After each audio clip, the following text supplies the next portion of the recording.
What's going on, everybody? Eric Lindquist at Stochastic here on the Odd Shopper channel, coming to you with my three favorite prize picks for Week 18. It's a wild one. Last week of the regular season. Hit that like button, subscribe button, and notification bell as we get going. Goes a long way for me here on this video. But obviously, there's a lot of things that are going to be at play. Players are going to play more than you expect them to.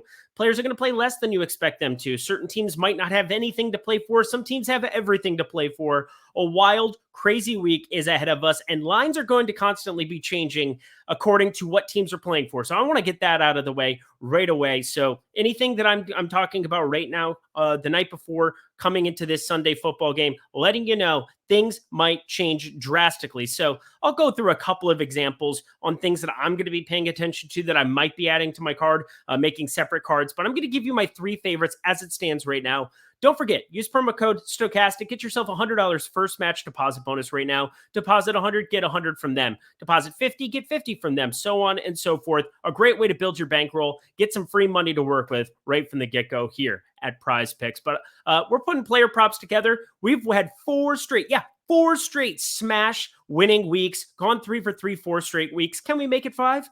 We'll find out. But before we start, I said I was going to talk you through a couple of things. I think the most glaring, obvious one is going to be a team like Detroit, where maybe Jared Goff doesn't even start if they have nothing to play for. I think that that's something that's possibly in play. Maybe he plays a quarter, just, hey, we'll give you some run. I think putting him and like Amon-Ra St. Brown together on a card and taking the unders makes a lot of sense if Detroit has nothing to play for, which is very likely because they only get it if they win at Green Bay, but they need a Seattle loss. So that's the biggie. You're paying attention to Seattle no matter what. If Seattle wins, they have truly nothing to play for besides Jamal Williams going for the Barry Sanders touchdown record there in Detroit. So stuff like that exists all over the board. I can't go through every single example, but I'm going to start with an example here. And it is Skylar Thompson. I like more than 10.5 for a fantasy score for him. I also like his yardage prop that exists. It's other places right now in the 185, 190 territory. If that shows up tomorrow under 200, I'm happy to take more on that number for sure. But this guy is not necessarily good at football. This is not me advocating him good at football, but he's the third string quarterback here. Tua Tagovailoa out. Teddy Bridgewater sounds like he might be an emergency backup. Sounds like that hand must be really, really bad where he might just be coming out and taking snaps if something happens to Skylar Thompson in this game. But Miami, they clinch the number 7 seed. They get the number 7 seed in the AFC if they beat the Jets at home and New England loses to Buffalo. Now, Buffalo doesn't have as much to play for tomorrow as they once did. Now, you still want to get that number 2 seed as opposed to the 3. They're playing at the same time as Cincinnati. I'm sure they'll be scoreboard watching. Going to be a difficult one to completely account for. All I know is that Miami is going out to win this football game, and they are hoping very, very badly that New England loses to Buffalo in Buffalo, which I think sounds pretty likely still. So, that being said, Skylar Thompson did somehow, in some way, face this Jets team a couple of weeks back. It was a while now. It was definitely a while, but at least they showed the proclivity to go out and air it out with him. 33 passing attempts, went 19 for 33 in that Week 5 loss. They got completely trounced by the Jets back in the Breece Hall day. Oh, I miss him. Shout out Iowa State, go State. But Skylar Thompson played at Kansas State. He's a 7th rounder. He's not very good. It just is what it is. But you have Tyreek Hill out there. You have Jalen Waddle out there. Raheem Mostert and Jeff Wilson aren't exactly nobody running backs. I think there's going to be a lot of dump-offs. And Mike McDaniel, hey, you came from the San Francisco coaching tree of Shanahan. I hope you can find a way to get the ball in the skill position players' hands, make some adjustments. Maybe Sauce Gardner doesn't play as much because, again, the Jets have 0 to play for besides pride. I do expect them to still play a lot of the usual suspects. They have Joe Flacco out starting. I'm sure he'll be throwing it to Garrett Wilson as much as humanly possible if they decide to play Garrett Wilson the entire game. But this is still a good spot for Miami to go out and win a football game. Sure, in a perfect world, you'd give a lot of touches to Mostert and Jeff Wilson. They had 24 against New England last week. Still wasn't good enough. You're going to have to move the ball with Skylar Thompson. I think he can beat 10.5 fantasy score. And if that passing yardage number shows up under 200, I want you to know I like that one too. Well, I like Skylar Thompson. And what's the only way that Skylar Thompson is probably going to have a big game or, just a serviceable game in any way, shape, or form?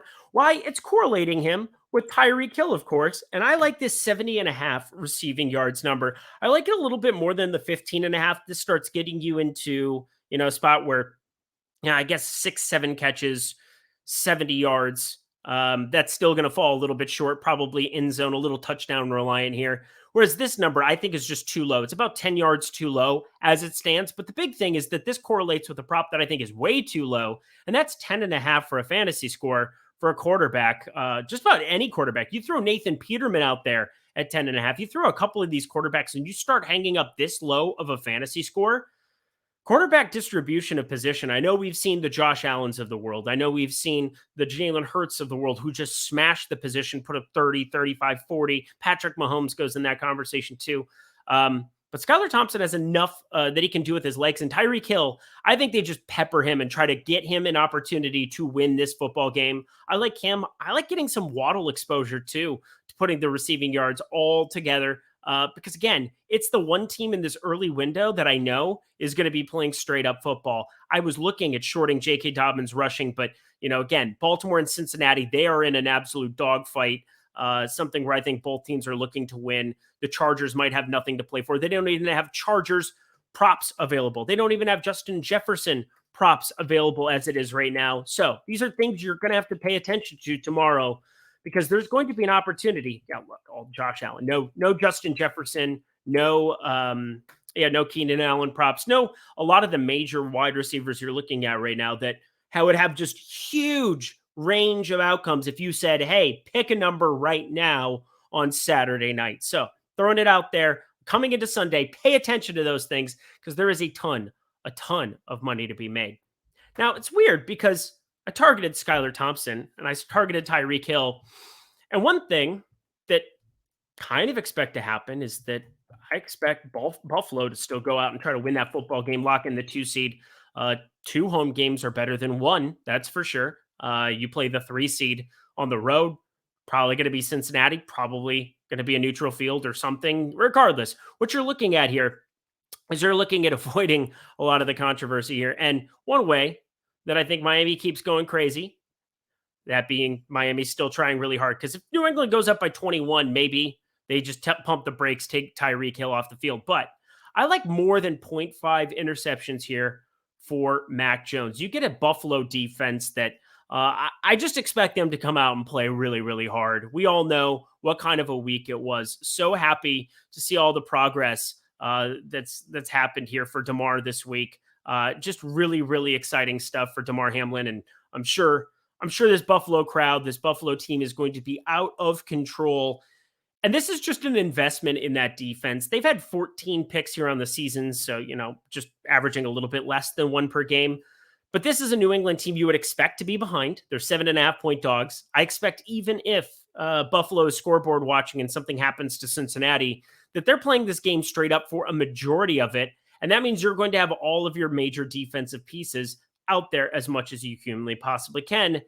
And Mac Jones is not a good quarterback. When left to his own devices, he's just simply not very good. Now, he's only thrown 1 pick since week 9, but they're going to have to air it out against this Buffalo defense more and more. And for me, I'm looking at shorting a lot of pieces throughout the entire industry for tomorrow for teams that might have nothing to play for. I already talked about looking at Jared Goff and paying attention to some news there. But I know in this early window of games, Mac Jones, New England, they definitely want to go win this football game. And sure, Ramondre Stevenson, Damian Harris, probably your best route to do it.